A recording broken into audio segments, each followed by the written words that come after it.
Le'Veon Bell running all over the Bills defense on Sunday by the tune of a Steelers franchise 236 rushing yards. That is a Steelers franchise record. Bell's performance overshadowed a tough game for Ben Roethlisberger, who threw 3 INTs in a game for the first time in over a decade. The Steelers improved to 8-5 with the win and move a half game in front of the Ravens in the AFC North. Max, what was your takeaway from the Steelers' win over the Bills?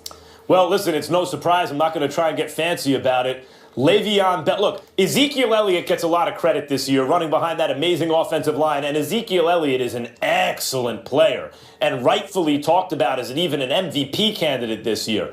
But it says here that over the last 3 seasons, including this one, when he's on the field, Le'Veon Bell is clearly and by far the best running back in football, and that includes when Adrian Peterson was balling last year and the year before. It includes Ezekiel Elliott this year, even when Gurley was coming on last year. Any other running back you want to point to, when Le'Veon Bell is on the field, he is number one. It is not close. You can line him up anywhere. He can catch passes like a wideout.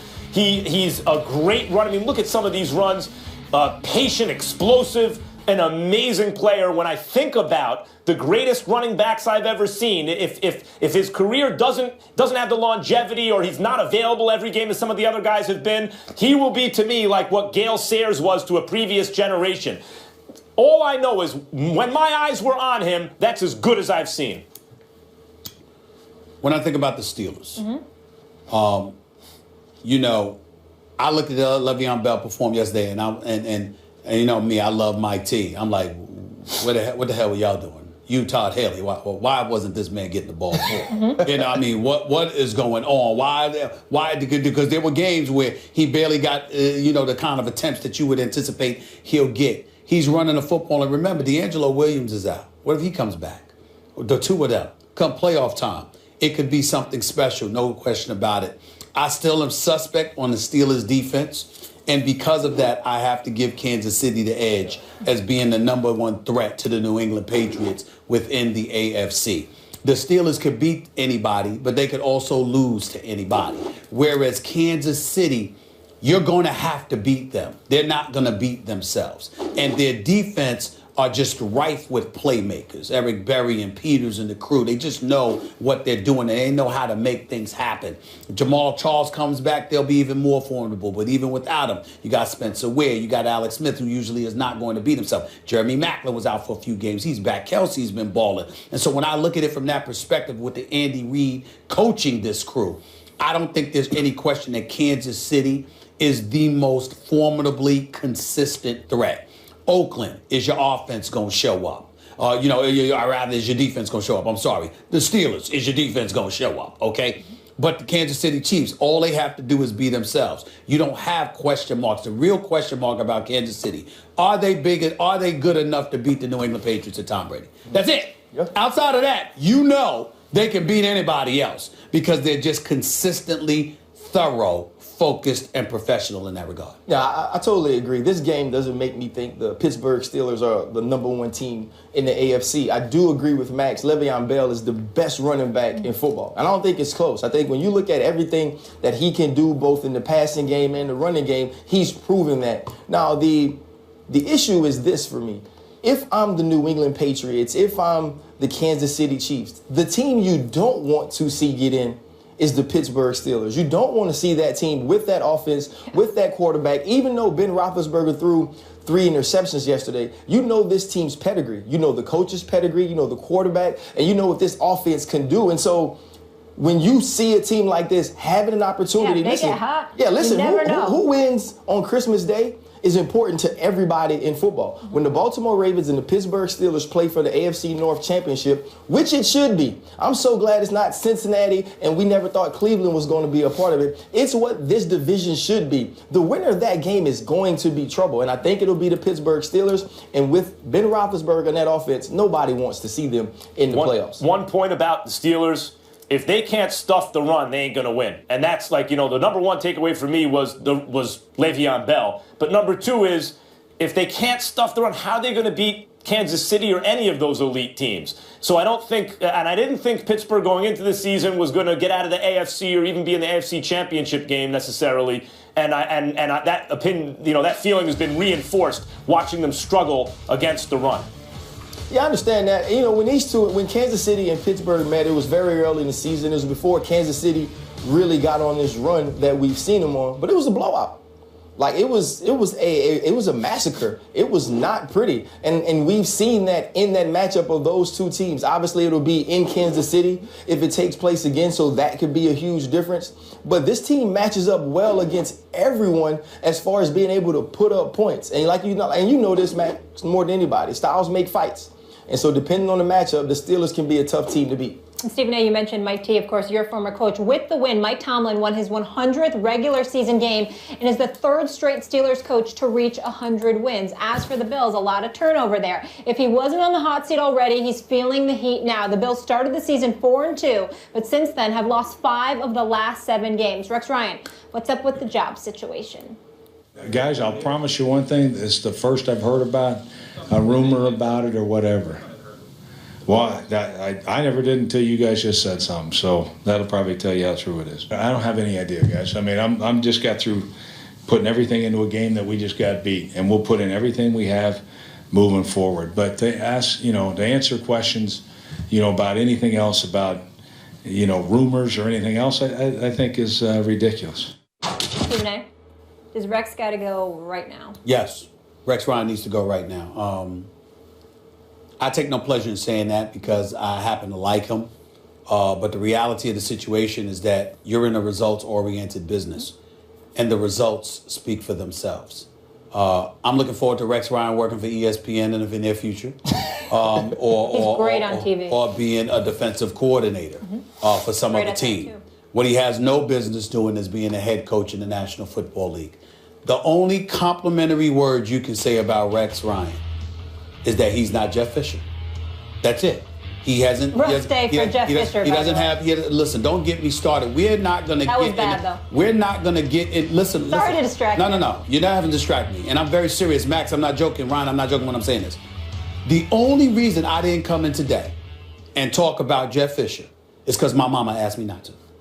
Cut it out, man. I'm not playing. I'm not playing. I'm telling you, my mother watched me go off on Jeff Fisher last week. And she says, Stephen, stop, be nice. That's the only reason. Now, I promise you're that player because you want to get to Stephen A. Listen. You want to make him stop. You gotta call mom. Max has seen me around my sister, around my family. He knows how much I love my family. My mama asked me to do it. I promised I wouldn't do it today. I said nothing about tomorrow.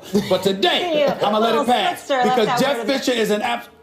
You said let it go. I'll let it go. Let's stay focused. Let's stay with Rex Ryan. Let's stay with Rex Ryan. Rex Ryan will finish this season 6 consecutive years missing the playoffs. There's the same dude that said he wasn't there to kiss Bill Belichick's ring.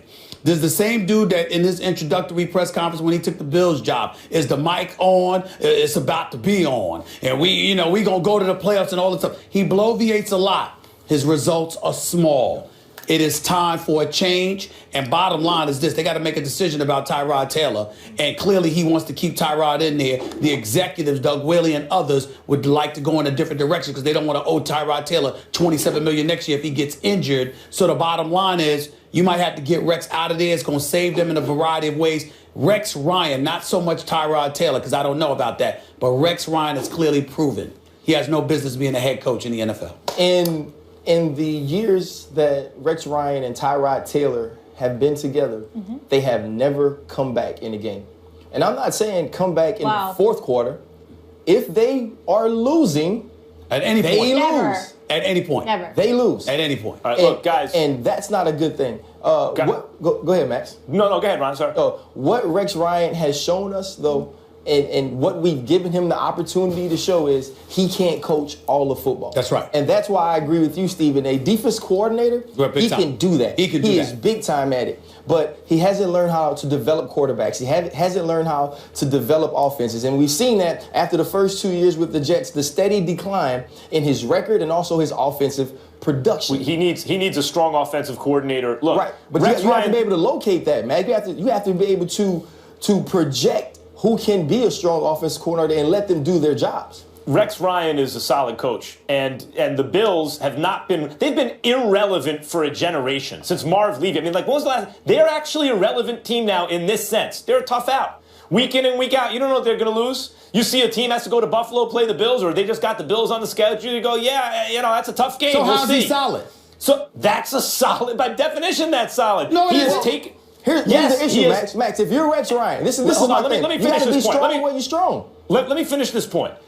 That the bad franchises are the ones who keep turning over head coaches. Now, with the exception of someone like Jeff Fisher, where everyone agrees, bad franchises just get rid of coaches if the going gets rough, or even if they don't achieve their ultimate goal, which in the AFC East, with Bill Belichick there, you're not going to achieve your ultimate goal most years, or maybe any year. But bad franchises, there's turnover. Good franchises, find a solid coach, a good coach, a coach that makes them relevant, that makes them tough to beat week in and week out, and they stay that way for a while, and they build. They have a solid foundation. The Bills have a solid coach. I would not suggest getting rid of him. A solid coach? What is your definition of solid? Jeff Fisher, because he keeps getting extensions. No, Jeff Fisher's bad. I just said right. Jeff Fisher should go. I know that. This is not a Jeff Ryan Fisher was clearly situation. He was clearly joking, Max. Yeah. Answer the question. What is a solid coach in your estimation? Well, a coach who's around 8-8 is solid, actually. It's a parity league. Oh, my Lord. I mean, that's not I can't take you. I just can't take you. That's nonsense. That's in the NFL. That's nonsense. In the NFL, an 8-8 team, a fundamentally 8-8 team, gets a little lucky. They go 10-6 and win a couple playoff games. That's how it works. And an unlucky team goes 6-10, and you think they're no good. It's unfair. It's unfair to take the way the New York Jets finished under Rex Ryan's tenure and apply this to the Buffalo Bills. But we've seen a pattern here. We've seen a pattern of the way that his teams play football, the way that they can't produce offensively. But the more striking and startling fact for me is you're a defensive coach. You're a defensive And they ranked mastermind. 28th against the run. And you're ranked And he 28th inherited and you let a a good guy, defense. you let one person outgain your whole offense, and he's not the quarterback of the And they've given up 187 yards rushing over the last 3 games. Max just gets on my nerves sometimes because he has me throwing out my dictionary. I go to the bookstore, I buy a dictionary, I buy the thesaurus, and then he changes the definitions of things. Yeah. How the hell is 8-8 solid? Matt, If you have a coach, That's unbelievable, man. If you have a coach that goes 10-6 every year, Sorry, guys, we gotta go. We gotta go You to have one break of the here. greatest This of all is fun. time. Let's do it Stop again. it. Let's talk about solid. Mediocre team and Big D. That's what makes this funny. How about the Cowboys? How about the Cowboys? Some way, somehow, when the count just wait, they will let you down. The accident, they will mess it up. Just wait. The accident, they will let you down. Just wait. The accident, waiting to happen. It won't happen. Tony Romo know the football, know what's coming next. He will get